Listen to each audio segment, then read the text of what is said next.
Good morning. In 1991, I graduated from the University of Illinois College of Veterinary Medicine. I learned a lot at the U of I.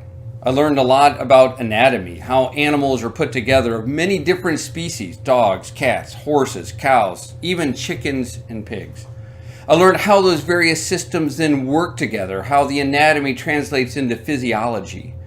And after you learn the normal, we're taught then the abnormal. Pathology, the process of disease, and what causes disease, the microbiology of the organisms that cause the disease. And then we progress to pharmacology. The pharmacology, the study of the drugs, the chemicals, the medicines that we use to treat the pathologies. We even learn this bizarre technique where you take a piece of sharpened steel and deliberately cut an animal in order to heal it. It's called surgery. I learned a lot in my 4 years of veterinary medicine at the University of Illinois, and I continued to learn the scientific nature of my profession after I graduated through continuing education meetings, consultations with colleagues, mentorship by people that I work with. But the most important thing I never learned in school, the lesson that I think was the most important to my entire profession and to my professional career, I was taught by people like you. Maybe even by some of you. I still remember the patient that I consider to be the one that began the entire learning process. And I was 5, maybe 6 years in to my profession by that point. And I think it took me that long to learn the lesson I needed to learn. You see, the first few years of school, it's this incredible turmoil of putting together all that you've learned with the practice of what you actually see and figuring out how to use the information and to process the information. And only after that becomes automatic, only after walking into an exam room, you regularly know what you want to do next, was I able to learn the lesson I needed to learn. I call my patient zero Sadie, because in the whirlwind of emergency medicine where I was working at that time, the names of patients become blurred, and some of the details of the cases have blurred with time as well. But I still remember working that emergency shift at a local, budding veterinary emergency clinic. I remember walking into an exam room to see an anxious elderly couple with their older German Shepherd, roughly 11 years old. They thought that her lameness had gotten worse. She was having a hard time getting up and down, a hard time with her mobility, and they thought that it just suddenly worsened and they needed some pain medication. But it didn't take me long to recognize there was something much more serious going on. I could see, even from across the room when I first entered, that her lips were just very subtly puffing in and out. I'd been taught to look for those signs. I'd been taught that after I greeted the animal that you gently move your hand down over her muzzle and lift up her lip to look at the color of her gums to see how well her body is perfusing blood and getting oxygenated. And rather than bright pink, her gums were pale and her lips were cold. I ran my hand down her spine and started to feel her belly, as I'd also been taught to do, and her belly seemed slightly distended and slightly uncomfortable, and there was a fluidy feel to it, and maybe, just maybe, I felt something like a mass bouncing inside of that fluid. I slid my hands, as I've been trained to do many, many times before, into the little crease in her back leg where the femoral artery is, to feel that thick, hard, bounding pulse, only it was rapid and weak and thready. Sadie was in shock, and now I needed to figure out why. And I knew the test to order. I'd been trained to do that. I'd understood the science and the medicine and understood the priorities of what to ask for next. And the owners readily consented to doing x-rays and running some lab work. The films were developed before the lab work was completed in the in-house laboratory. And they showed this whiteout of her belly. Rather than the normal detail of the margins of the liver and of the spleen and then the intestines, everything was white, except for the little gas that's normally in the intestines, a little black gas that you could see. And all of that was pushed to the right and to the back. Well, you couldn't see a mass. My radiology professor had taught me that there was what was called a mass effect, that everything was pushed away from that upper left quadrant. You couldn't see the borders of it, but you knew it was there. The lab work showed that she was very anemic, that her red count was less than half of what it should have been. Her white blood cell count was just a little bit elevated, but it was her platelets. Her platelets were the key. The little tiny cells that are sticky and plug up broken blood vessels were dangerously low. Below 100,000 is considered abnormal. Below 60,000, you're in danger of bleeding, and she was 25,000. I thought I knew what was going on, but I needed one more test to make sure. Today, I would have used an ultrasound machine because ultrasound likes fluid. It looks through fluid with an ease that defies x-rays, but that was before I was commonly using ultrasound. So instead, I shaved a small area off of her hairy belly and prepped it with alcohol and gently inserted a needle into it, and blood poured forth. Sadie was bleeding to death on the inside. There are many tumors that can cause this. Some of them are even benign. Some of them have a good prognosis, but the most common one, and the one that we dread, does not. Even with surgery, even with a major surgery to go in and remove her spleen or the piece of the liver with the offending tumor, even if she survived the surgery, the prognosis was only 3 to 4 months. But I knew how to assimilate this information, and then I'd also been trained that the decision wasn't mine. It was the people who brought her in. So I presented them with the information, presented them with the choice, and allowed them to decide. I've had people decide to do the surgery and be very happy with the time that they've had because it was quality time and they felt good in that experience with their dog. I've had others where they chose to do the surgery and the dog passed away before she ever recovered from the surgery. And I've had others decide, as Sadie's owners did, that a life well lived must always regretfully come to an end, and that this was her time. And I was trained how to do that too.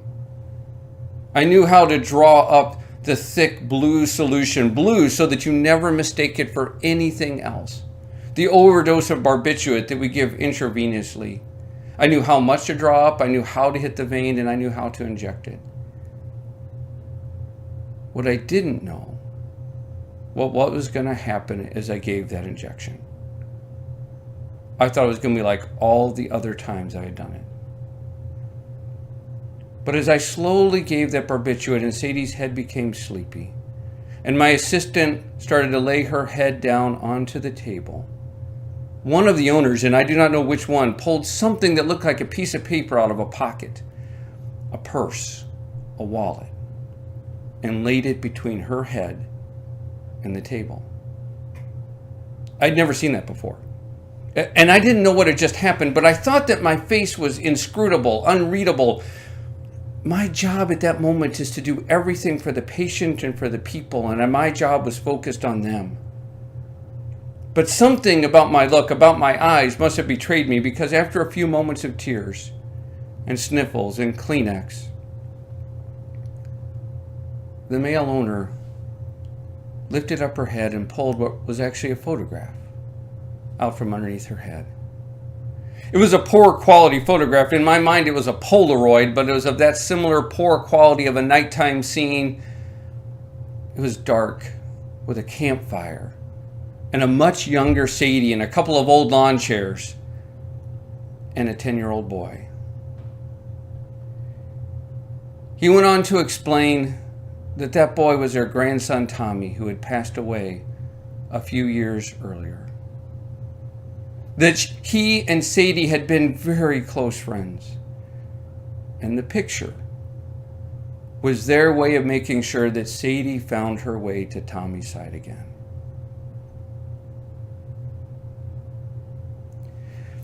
That was a day that I recognized, that I learned that I'm not just a caretaker of knowledge, that I don't just care for the animals, that I don't even just compassionately care for the people that bring them in, but rather I am the curator of this bond between disparate species.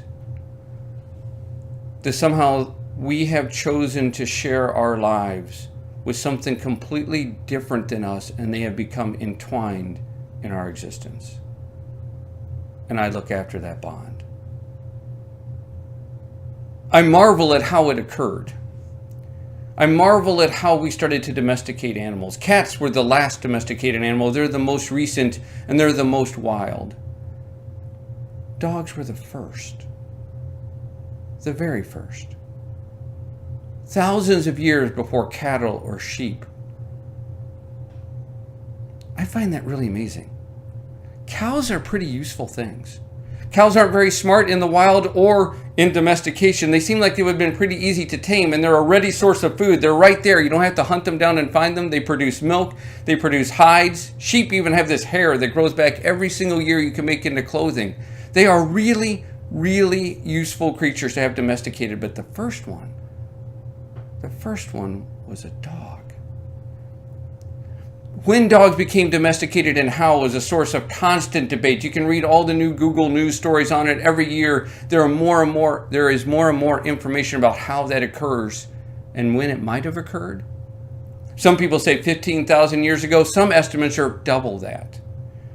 Recently, they've come up with the idea that they were domesticated in multiple parts of the planet, seemingly simultaneously. Some people believe from the new DNA evidence that dogs were not descended from wolves, but rather the two both descended from a now extinct common ancestor. But regardless, somehow, these wild, wolf-like creatures started to hang around people. And nobody knows whether a hunter gathered up pups and somehow raised them and then bred the tame ones and then bred the tame ones, or as some speculate, it was a more organic process where the dogs with the least fear of people hung closer to the garbage camps, ate the refuse, and the ones that became least scared of people ate more garbage and were more likely to survive, and that the evolution may have occurred somewhat naturally until they became a part of our lives. What we do know is that there are places in the steppes of Russia, the great grasslands where the nomadic hunters lived, where dogs were deliberately buried. There's a human cemetery 7,000 years old in Russia where there's an old male dog with an old spinal injury that had healed. He'd been nursed until he was healed. And then when he had died, rather than dragging the carcass of some wild animal off away where some other animal would eat it, they had used their primitive tools. This is before true temper shovels, friends. And dug a hole in the ground and placed them there alongside their human compatriots. And I wonder why. I wonder if there was a time when the group was near starvation and this dog led them to prey that sustained the tribe. I wonder if this dog had alerted them to a marauding animal or to a marauding group of people, and his bark had saved the community. I wonder why. Sometimes in my work, I feel like I can look backwards in history and see a glimpse of it, though. Just a little bit.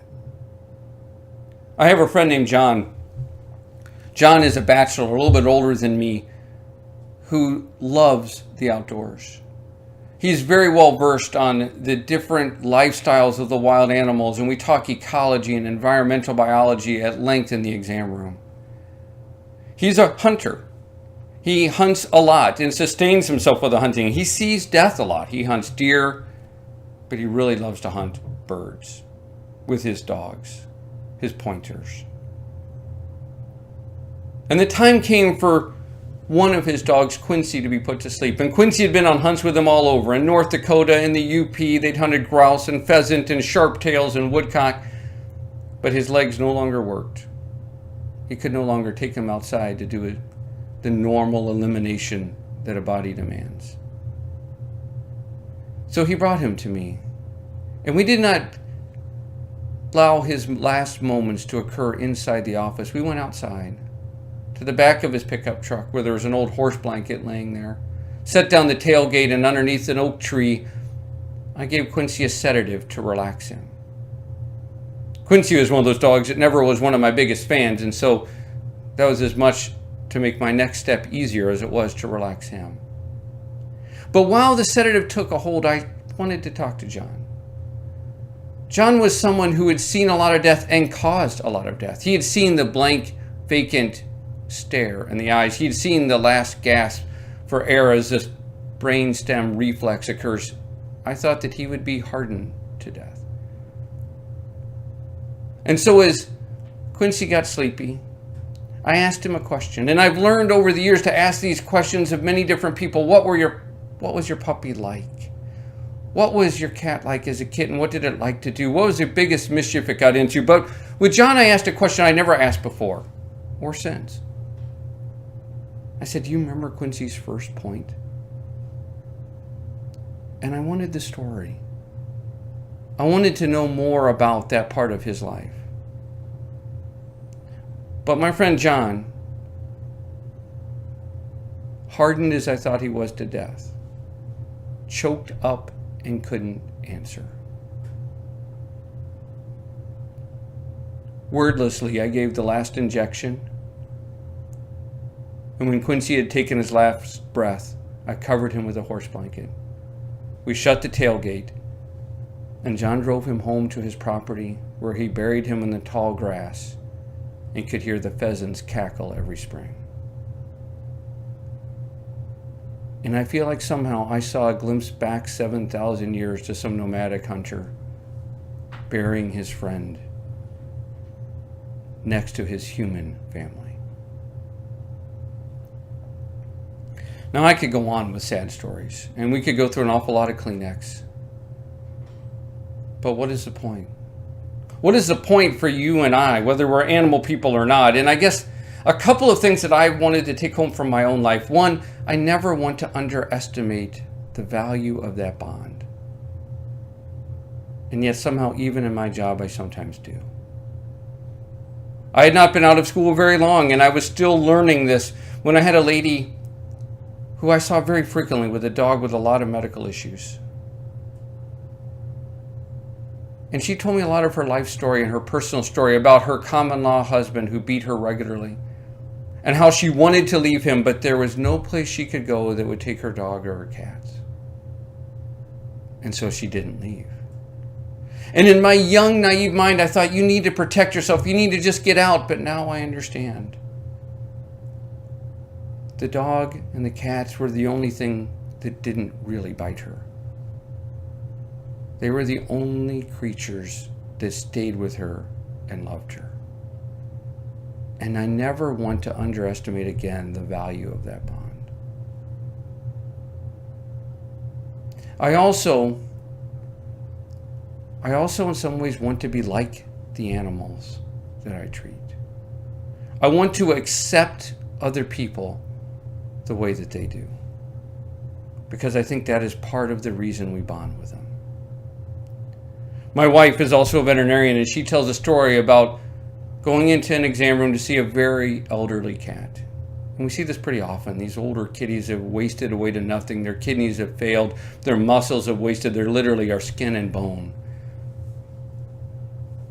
And as she put this cat to sleep, the man started to tell her a story about his struggle with alcoholism, about how he had driven all of his family and friends away except for this cat. And that this cat was his only friend, and this cat was why he was sober. And I don't know what he did to the people in his life, but I still wonder what it would have been like if people had loved him the way that that cat had. In my own house, I've got this incredibly stupid black dog. I didn't want her, to be honest. My wife and my son went down to the local animal pound and picked her out. She's crazy. She barks way too much. She never settles down when people come over to the house to visit. She jumps and barks, and she really drives me crazy. I am minimally involved in her actual day-to-day care. Unless my wife is out of town, she's the one who feeds her twice a day. My son and her walk her twice a day. And yet every day when I come home from work, that dog is the first thing to greet me. She runs to the door, her entire body quivering with anticipation and excitement, and sits at my feet, barely able to contain herself until I pet her on the head and tell her what a great girl she is. And then she runs off in excitement, and on really good days, she comes back for a second time. She doesn't care what kind of day I've had. She doesn't care what mistakes I've made, who I've lost my temper with. All she cares is that I'm home. I wonder what would happen if all of us started to look at the people we work with, our employees, our coworkers, our neighbors, our friends, the homeless on the street, if we started to look at them and regard them with the same excitement, with the same joy, with the same acceptance as that stupid little black dog. I am honored to somehow care for that bond, and that is my job, is to care for these animals that somehow have come into our lives to care for us. Thank you.